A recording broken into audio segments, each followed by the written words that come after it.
It's hard to believe that the Nexus 6 is the Nexus 5's successor. There's a huge difference between these two devices in almost every department, but this year you'll pay for those changes. Hey, what's up everyone? This is Dom, and today we're comparing the Motorola-made Google Nexus 6 to the LG-made Nexus 5. Does the Nexus 6 bring enough to the table to justify the difference in price? Well, let's get right into the comparison and find out.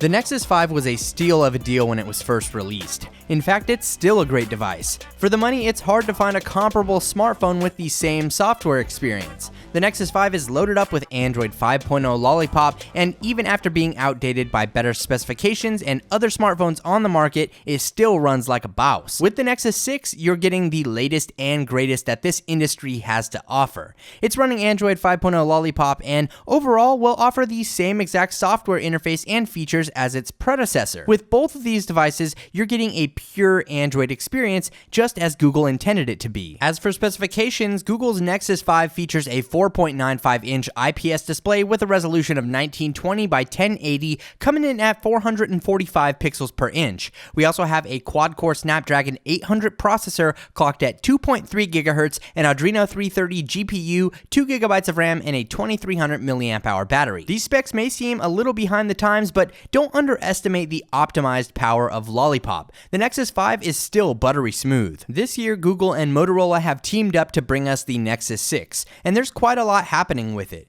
While the software experience is similar when compared to the Nexus 5, everything else has been revamped to stay up to date with the demands of consumers and the high-end specifications available on the market. Google's Nexus 6 features a 5.96-inch AMOLED display with a resolution of 2560 by 1440 and provides 493 pixels per inch. Inside, we have a quad-core Snapdragon 805 processor clocked at 2.7 GHz, 3 GB of RAM, the Adreno 420 GPU, and a 3220 mAh battery. In terms of specifications alone, the Nexus 6 is going to live up to today's standards and hold its own against flagships like the Galaxy Note 4 and iPhone 6 Plus. As mentioned before, there's a big difference between these two smartphones. If you haven't noticed by now, the display is 1 inch larger. Now that doesn't mean much in terms of actual software functionality, but in certain situations you will be able to see more at once. The Nexus 6 is basically a refined and blown up version of Motorola's 2014 Moto X, but that's not a bad thing in any way. We have a curved aluminum frame and a hard plastic backside with the Nexus and Motorola branding. It feels great in the hand and is easily one of the best constructed Android devices in 2014. With the Nexus 6 layout, you'll find a 3.5mm headphone jack and nano SIM card tray on the top, while the bottom makes room for the micro USB charging port and a small microphone. Around the right side, we have the volume rocker, lock button, and a secondary microphone, and jumping around to the front, we have a 2-megapixel camera, sensors, an earpiece, and dual front-facing stereo speakers. There's no LED notification light on the Nexus 6, but it does feature ambient display mode, which will light up the screen using only white pixels to show notifications when they arrive or when picking up the device. Finally, on the back, we have a 13-megapixel shooter with optical image stabilization that's capable of capturing up to UHD quality video and a dual LED flash in a ring diffuser setup. Moving over to the Nexus 5, you'll find a soft touch plastic finish all around. There's nothing bad about the Nexus 5's design, but there's also nothing superior about it. It still feels comparable with the smartphones of its time, but overall the Nexus 6 wins in the build and durability department. As for the Nexus 5's layout, on the top we have a 3.5mm headphone jack and microphone, while the bottom is home to a speaker, microphone, and micro USB charging port.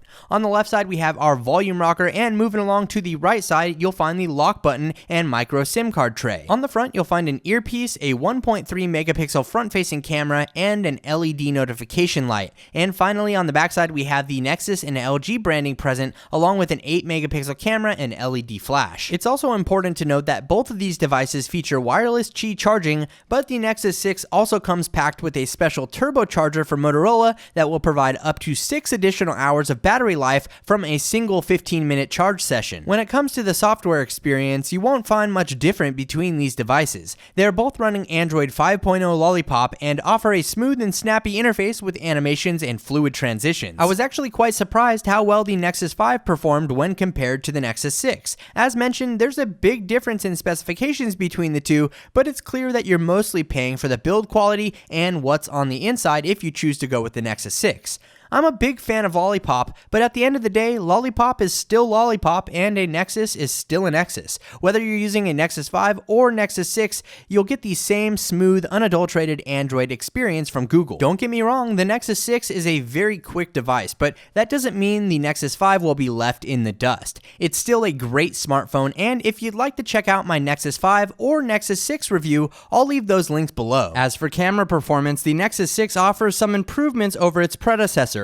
Depending on the lighting, there can be a noticeable difference between these two cameras. The Nexus 6 offers a better 13 megapixel sensor with optical image stabilization, and colors seem to be more accurate than the Nexus 5's 8 megapixel shooter. Daylight photos are very close in quality under certain conditions, but low light seems to break up the clarity on both devices. Be sure to let me know which one you think is better with a comment below. For video, the Nexus 6 shoots up to UHD quality, and its stabilization is definitely a welcomed addition. High resolution video may not be for everyone, but it's always nice to have the extra pixels to work with. On the Nexus 5, we have up to 1080p video recording, but it's nothing to brag about. At the end of the day, it's just okay. There's nothing too special happening here with the video quality, but leave me your thoughts below. So if you're on the fence about upgrading, well, the Nexus 6 is a fantastic device all around. There's no denying that most of its flagship characteristics outweigh those found on the Nexus 5, but you'll also pay for those changes. Google's Nexus 5 has been known as one of the best budget Android devices money can buy. Coming in at just $349 for the 16GB model, it's hard to pass it up. If quality is what you're looking for, the Nexus 6 offers best-in-class design and performance. On the inside and outside, it's a much better device, but it's also very large and will set you back $300 more than its predecessor. It's clear that the Nexus 6 is a 2014 flagship, and Google has priced it accordingly. Like it or not, there's nothing budget about it. If you're looking to save a few bills and crave a smooth Lollipop experience, the Nexus 5 is for you. If screen size, build quality, and specifications are at the top of your need-to-have list, the clear winner will be Google's Nexus 6. Let me know which device is your favorite down in the comments section. I hope you enjoyed this comparison, and if you did, please feel free to leave it a thumbs up as it does help out the channel a lot. Also, if you're not already, feel free to subscribe for more comparisons like this in the future. Thanks again for watching, everyone. This is Dom, and have a great day.